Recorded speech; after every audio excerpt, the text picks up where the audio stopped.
رسول اکرم صلی اللہ تعالی علیہ وسلم نے ایک حدیث بیان کی اور اس حدیث کے اندر 3 چیزوں کی طرف نشاندہی کی، اور وہ تینوں چیزیں معاشرے کے اعتبار سے اور ہر انسان کی زندگی کے اعتبار سے انتہائی اہمیت کی حامل ہیں۔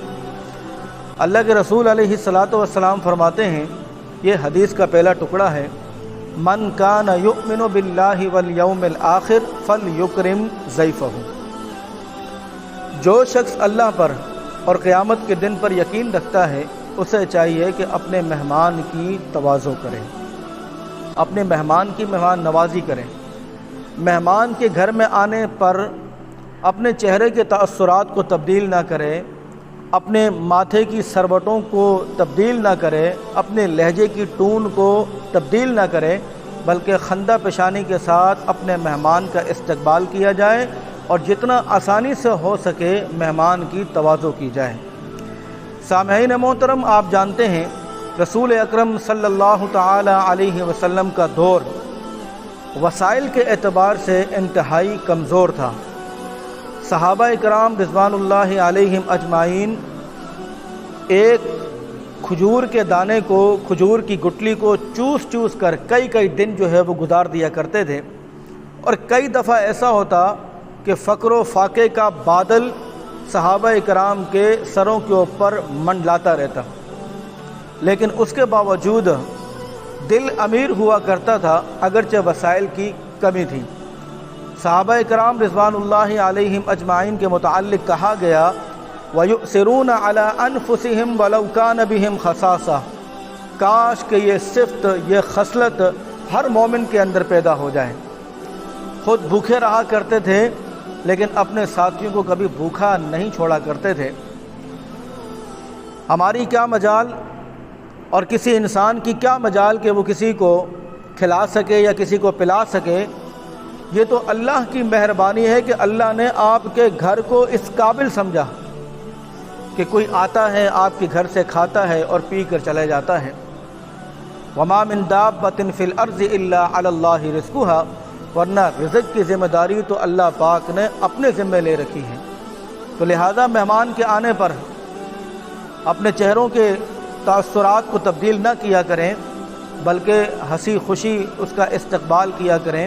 اللہ کے رسول علیہ الصلاۃ والسلام کے ہاں جب کوئی مہمان آتا تو آپ گھر میں جو آسانی سے میسر ہوتا آپ ان کو پیش کرتے اور ان کو دروازے تک رخصت کرنے کے لیے ان کے ساتھ جایا کرتے تھے۔ آج وسائل کی فراوانی ہے،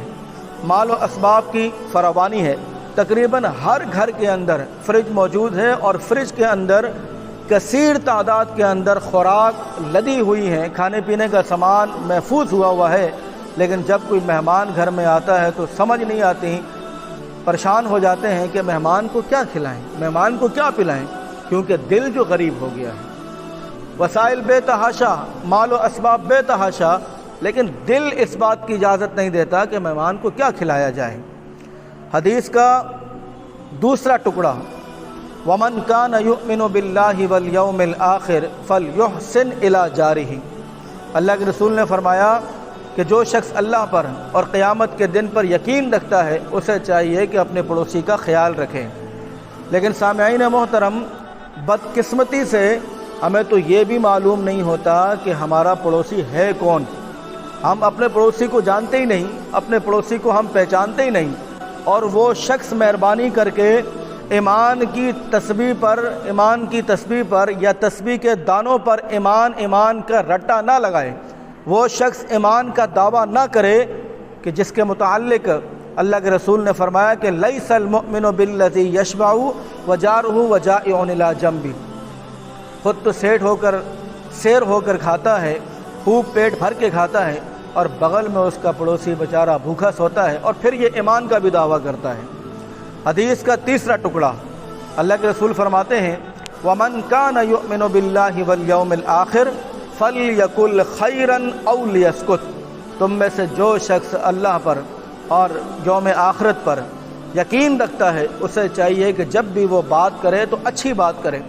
اس کی گفتگو کے اندر کسی کی دل آزاری نہیں ہونی چاہیے، اس کی گفتگو کے اندر جھوٹ کی آمیزش نہیں ہونی چاہیے، جھوٹ کی ملاوٹ نہیں ہونی چاہیے، منافقت نہیں ہونی چاہیے، کسی دوسرے کی غیبت نہیں ہونی چاہیے، بلکہ وہ جب بھی بات کرے تو احسن انداز سے بات کرے، خوبصورت انداز میں بات کرے۔ اگر یہ کام نہیں کرتا تو بھائی برائے مہربانی وہ خاموش رہے، اس کا یہ خاموش رہنا اس کے بات کرنے سے زیادہ